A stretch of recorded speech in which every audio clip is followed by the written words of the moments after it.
Hei, Livia. Hei, Halo Kresna. ya. Kamu ngapain? Ini aku baru dari rumah teman aku. Lagi jalan mau nyari angkot.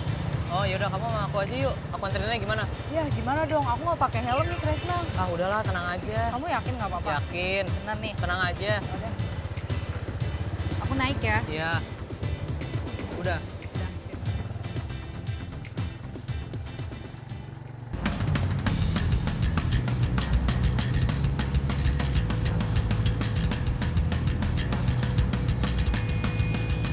Wah, stop Kresna. Ya, ada Iya, apa iya, nih? iya. Selamat siang. Selamat siang, Bu. Bisa saya lihat surat-suratnya? Oh, ada. Iya, iya, Bu. Mau kemana ini? Adik-adik mau kemana? Mau nganterin dia pulang, Bu. Kok nggak pakai helm? Kan gini nih, Bu. Aduh, kan dia nih ketemu di jalan. Karena rumahnya deket Pulang. sini, saya mau anterin dia pulang. Kan harusnya nggak pakai helm nggak apa-apa, Bu. Kan Nggak deket. boleh begitu. Ini juga SIM-nya tidak ada nih. Hah? Ya? Iya, Bu. SIM-nya tidak ada. Belum. Mau pergi kemanapun selama Anda berkendara menggunakan sepeda motor, Anda wajib menggunakan helm SNI. Ya? Iya sih, Bu, tapi Karena kan- dapat berbahaya bagi Iya, tapi keselamatan kan- Anda dan juga orang lain. Ya? Tidak ada tapi-tapian ya. Untuk kali ini saya tilang dulu ya, supaya Anda tidak mengulanginya lagi ya. Bu. Bisa turun dari kendaraan? Oh. Wah, bagaimana nih Kresna? Kita Tahu kena deh. tilang. Maaf untuk sementara SNK-nya saya bahas.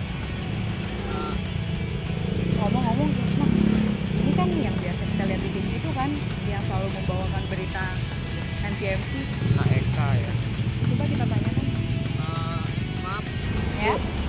Ibu yang namanya Bu Eka Prestia ya? Iya. Yang selalu membawakan berita lalu lintas di TV itu kan Ibu? Iya. Kenalan dong, saya Livia. Ya. Saya Kresna. Ini STNK-nya sementara ditahan dulu ya. Jadi setelah itu langsung diurus Ya, di pengadilan ya. Ibu, Ya. kita boleh ikutin kegiatan Ibu selama seharian nih. Sahabat-sahabat di rumah mau tahu nih, Boleh. dari mana menjadi polisi wanita. Ya, boleh. Di sini ya. Kita langsung ke dalam KNTMC. Kebetulan saya nanti mau siaran. baik Bu. Pasti menarik ya Kresna. Sangat. Ngomong-ngomong Kres, kita belum sapa sahabat di rumah nih. Kita sapa sekarang yuk. Ya, ayo. Halo, sahabat. Bertemu lagi di acara yang bisa menginspirasi mimpi kalian dalam mewujudkan impian. Di mana kalau di acara, Profesiku. profesimu. Nah sahabat, walaupun kejadian tadi agak kurang menyenangkan, tapi ada hal positifnya juga loh. Kita jadi bisa sama-sama mencari tahu lebih banyak lagi mengenai profesi polisi wanita. Sahabat, tentunya kami berdua juga penasaran dengan pendapat-pendapat kalian mengenai profesi polwan ini. Kita tanyakan sekarang yuk Kres. Ayo. Sahabat, apa pendapat kalian mengenai profesi polisi wanita? Polwan, polisi wanita biasa bekerja di ada juga yang bekerja di bidang lalu lintas. Polwan itu orang yang berani, yang pasti. Soalnya dia mesti menjaga keamanan. Dia juga mesti tegas untuk menegakkan peraturan. Polwan, polisi wanita, dia kerjanya hampir sama kayak polisi-polisi yang biasanya, tapi setahu aku kalau polisi wanita itu rambutnya gak boleh panjang deh, harus pendek. Jika kalian bertemu seseorang yang berprofesi sebagai polisi wanita, pertanyaan apa yang ingin kalian ajukan? Enak gak sih jadi polwan itu? Seberapa susahnya menjadi polwan? Ya, berapa lama sih kakak itu kerjanya setiap hari, setiap berapa jam gitu? Pekerjaannya itu sulit atau enggak, suka dukanya apa, terus inisiatifnya dari mana mau jadi polwan. Baik adik-adik, mau mengikuti atau ingin tahu bagaimana profesi polisi wanita khususnya di bidang lalu lintas? Mau banget Pastinya, Kak. Bu. Ya, sebentar lagi saya ada siaran di NTMC Polri. Kita ketemu di dalam ya. Oke.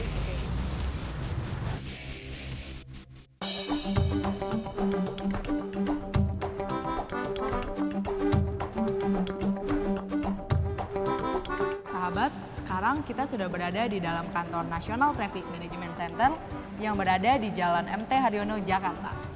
Kami berdua akan mengikuti kegiatan dari Bribtu Eka yang bekerja sebagai polwan sekaligus presenter NTMC. Yuk, ikuti kami berdua.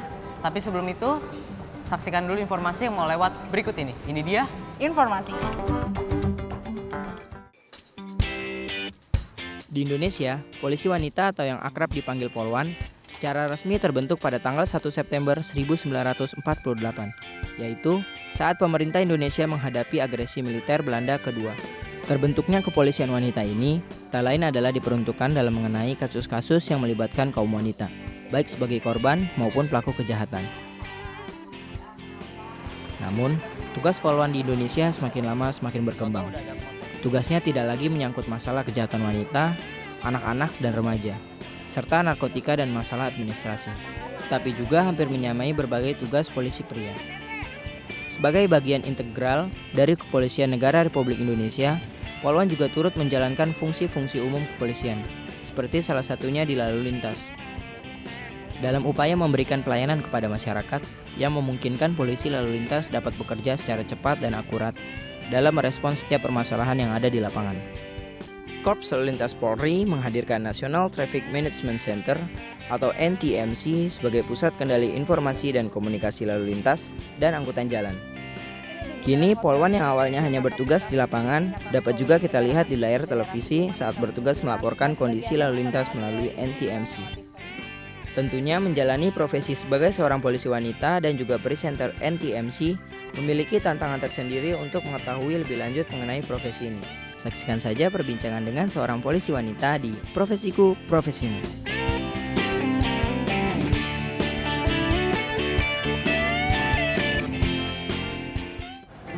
Bu, Ya, Ibu kira-kira Ibu ini udah berapa lama sih menjalani profesi sebagai Polwan ini? tahun ini bulan Juli ini tepat 7 tahun jadi Polwan. Ini tepatnya awalnya tahun berapa, Bu? Selesai pendidikan tahun 2006. Tahun 2006. Iya, selesai sekolah Secaba Polwan, sekolahnya di Ciputat. Ibu Eka, kalau boleh tahu nih, apa sih alasan yang membuat Ibu ingin menjadi seorang polisi wanita? Karena memang sebetulnya jadi seorang anggota Polri itu sudah merupakan cita-cita dari mulai kecil. Tuh. Jadi setelah selesai sekolah ada kesempatan untuk daftar, saya daftar, kemudian alhamdulillah lulus dan hingga sekarang. Jadi udah pengen jadi polisi ini dari kecil ya, Bu? Iya, dari kecil. Ibu, aku penasaran nih, kalau kita lagi di jalan kan, pasti kan ada kejadian-kejadian aja, misalnya kejadian penculikan atau kecelakaan atau penjahat. Berarti seorang polisi wanita juga harus bisa bela diri dong, Bu, atau untuk pelindungan diri. Jadi dari pendidikan pun kami sudah diajarkan untuk teknik bela diri judo. Judo? Ya. Wah, itu pasti keren sekali ya, Kresna. Iya. Ibu sebagai polisi wanita itu kan ada pangkat tertentu, misalnya Ibu Eka adalah seorang bribtu, bukan? Iya, betul. Sebagai bribtu, tanggung jawabnya itu apa aja sih? Baik mulai dari pangkat tamtama hingga pangkat yang paling tinggi pun tanggung jawab kami itu tetap sama, yaitu melindungi, mengayomi dan melayani masyarakat juga dalam rangka penegakan hukum. Gitu. Jadi dari mulai jajaran paling bawah sampai dengan atas mempunyai tugas dan tanggung jawab yang sama. Oh, Bu, tapi gimana sih, Bu? Tolong ceritain dong, Bu, sampai akhirnya Ibu bisa menjadi di posisi bribtu ini gitu loh, Bu.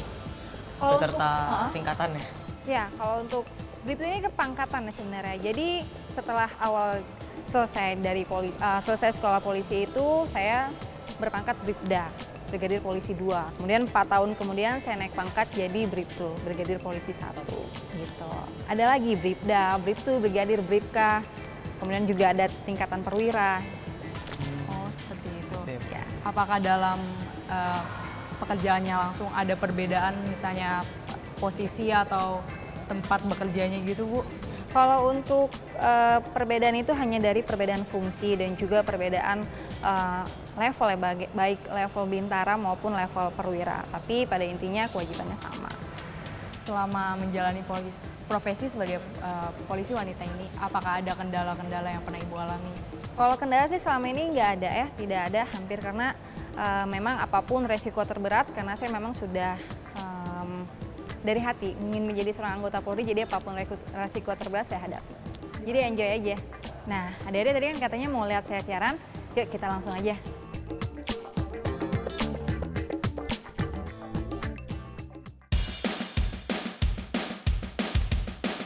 Ya, jadi sehabis ini saya mau siaran, tapi terlebih dahulu saya mau melepaskan perlengkapan gaturnya. Banyak juga ya atributnya, Ibu. Ya, sebelumnya kita masuk ke ruang makeup dulu ya. Oke.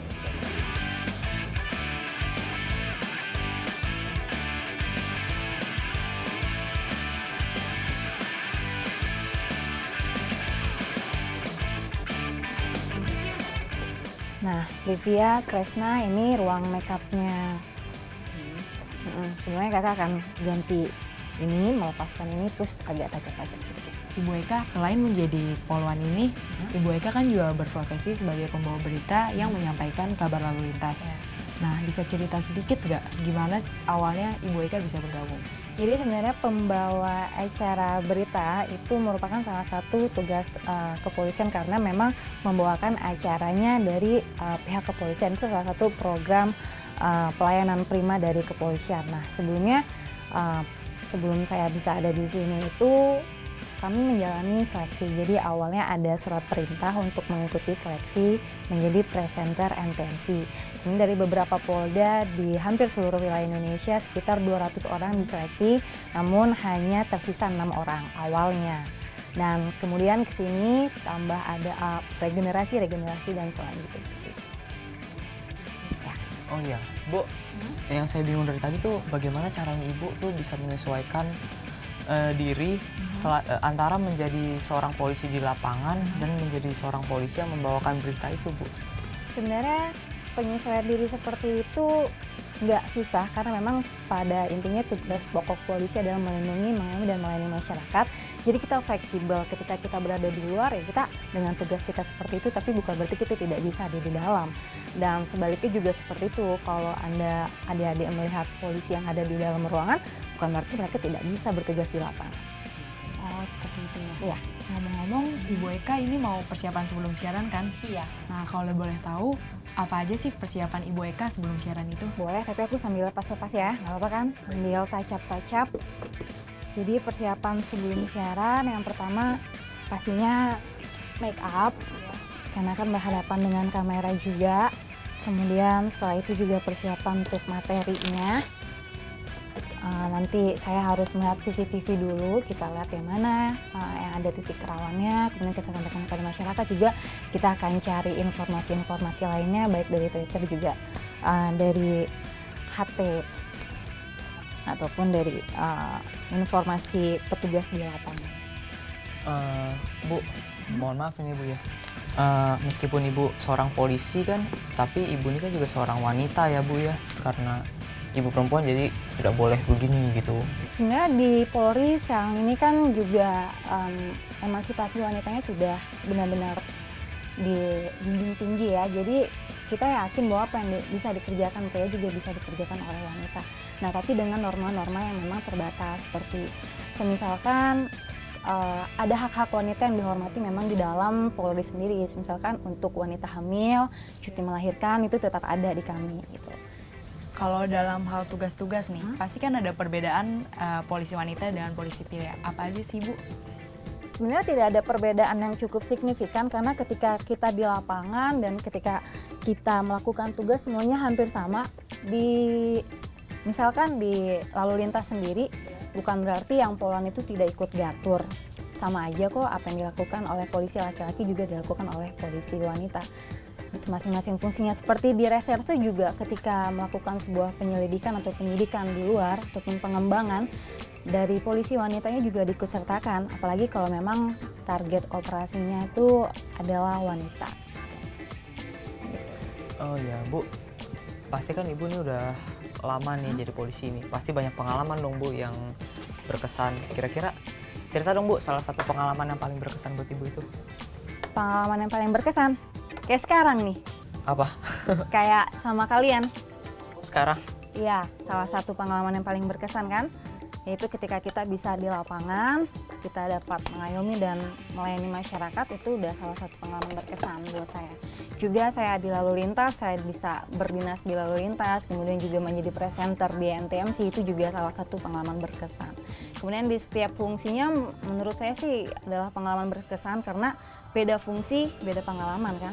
Seperti sebelum di lalu lintas, saya dinas di Serse, di narkotik maksud saya. Di situ juga saya mempunyai pengalaman yang berbeda dengan di sini tentunya. Kemudian pengalaman juga berbeda itu jadi malah bikin kita lebih pengen maju lagi. Iya, lebih kayak pengalaman kan lebih apa ya ke depannya, lebih maju kan, lebih smart, lebih yakin aja untuk menjalani semuanya. Oke, kita persiapan ke bawah ya. Oke Bu.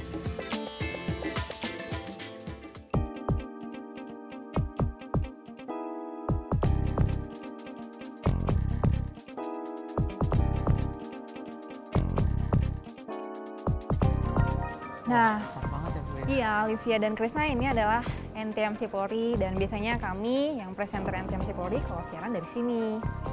Hal yang Ibu bisa tahu dari melihat layar sebesar ini, itu apa sih Bu? Maksudnya harus Ibu laporkan? Ya, jadi di sini ada kurang lebih 480 CCTV dari berbagai macam polda di Indonesia.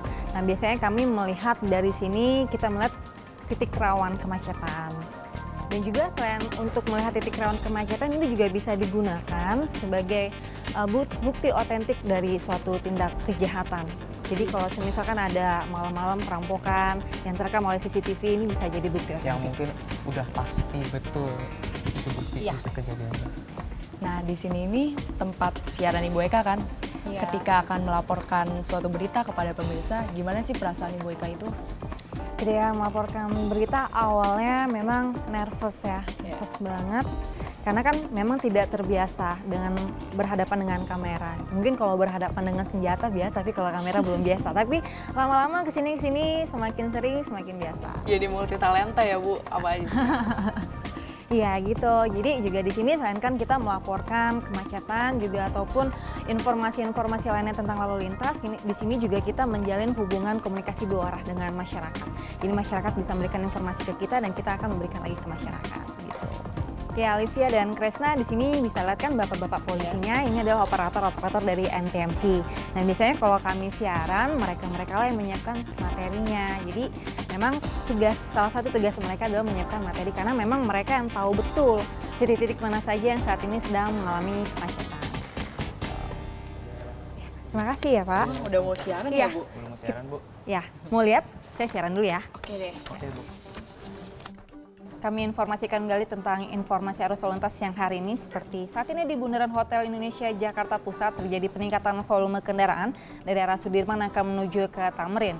Peningkatan volume kendaraan ini terjadi sejak pukul 11.30 waktu Indonesia Barat tadi. Dan pemirsa memang hambatan di wilayah ini adanya pertemuan arus dari arah Sudirman maupun Dukuh Atas yang akan menuju ke Bundaran Hotel Indonesia. Namun saat ini terlihat juga dari arah Tamrin yang akan menuju ke Menteng maupun ke Sudirman masih ramai lancar.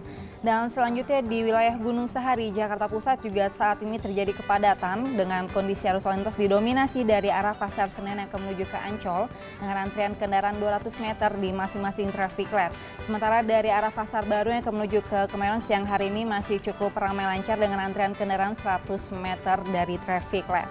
Dan antisipasi bagi Anda yang akan melewati wilayah ini, jangan melewati stop line karena dapat membahayakan keselamatan Anda dan juga orang lain. Baik pemirsa, demikian informasi dari NTMC Polri, tetaplah menjadi pelopor keselamatan berlalu lintas dan budayakan keselamatan sebagai kebutuhan. Terima kasih. Wah, sudah selesai siaran Ya, ya Bu? Krisna, sudah lihat kan tadi saya siaran? Iya. Gimana komentarnya? Keren banget Ibu sama sekali nggak gugup. Terima Menurut kasih. saya udah cukup banget, sangat bagus. Terima kasih. Nah, Olivia, Krisna, ada yang mau ditanyakan lagi tidak? Ya, ada Bu. Cuma satu lagi. Kira-kira apa pesan-pesan Ibu bagi sahabat-sahabat di rumah yang ingin berprofesi sama seperti Ibu? Oke, sebelum sahabat yang di rumah, kalian dulu ya. Pokoknya kalian berdua tidak boleh lagi melanggar lalu lintas. Jadi mulai saat ini, mulai dari sekarang harus menjadi pelopor keselamatan berlalu lintas. Ingat ya. Dan buat sahabat-sahabat di rumah, buat pemirsa ataupun teman-teman yang akan menjadi polwan, kisi-kisinya hanya satu, yaitu persiapkan mental, kemudian juga wawasan yang tinggi, fisik, dan lain sebagainya. Dan jangan lupa berdoa. Ngomong-ngomong, terima kasih ya Bu atas Ya.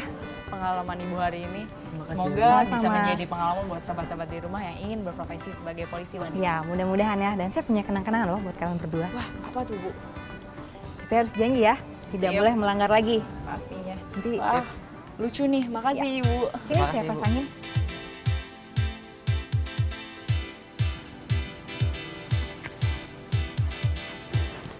Oke, kita Makasih juga ya, Bu. mau dipasangin. Seperti penyematan medali untuk Ya, para polisi yang sudah lulus. kalau sudah pakai ini berarti harus benar-benar menjadi pelopor, menjadi contoh buat yang lainnya. Juga buat keluarga di rumah. Jadi kalau ada orang tuanya yang tidak memakai helm saat berkendara menggunakan sepeda motor, kalian harus tegur. Oke? Baik, Bu. Ya. Kami berdua pamit dulu ya Ibu. Baik, hati-hati ya. Oke, Iya. siap Ibu. Siap, Bu. Selamat bertugas kembali. Terima kasih. Iya. Sampai jumpa. Sampai jumpa, Bu. Nah, sahabat, rasanya semua rasa penasaran kalian sudah terjawab tadi ya. Tapi ada satu hal yang perlu kalian ketahui, yaitu gambaran jika kalian ingin berprofesi sebagai polisi wanita.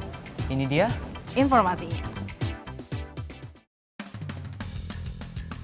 Untuk menjadi polisi atau polwan, sahabat harus mengikuti pendidikan yang diselenggarakan oleh Lembaga Pendidikan Polri.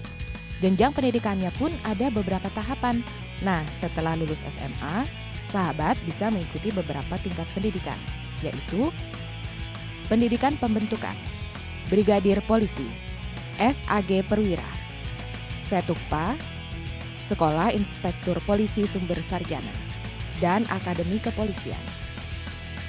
Pendidikan pengembangan antara lain Sekolah Tinggi Ilmu Kepolisian, Sekolah Staf dan Pimpinan Pertama, Sekolah Staf dan Pimpinan Menengah, Sekolah Staf dan Pimpinan Tinggi, Pendidikan Pengembangan Spesialisasi.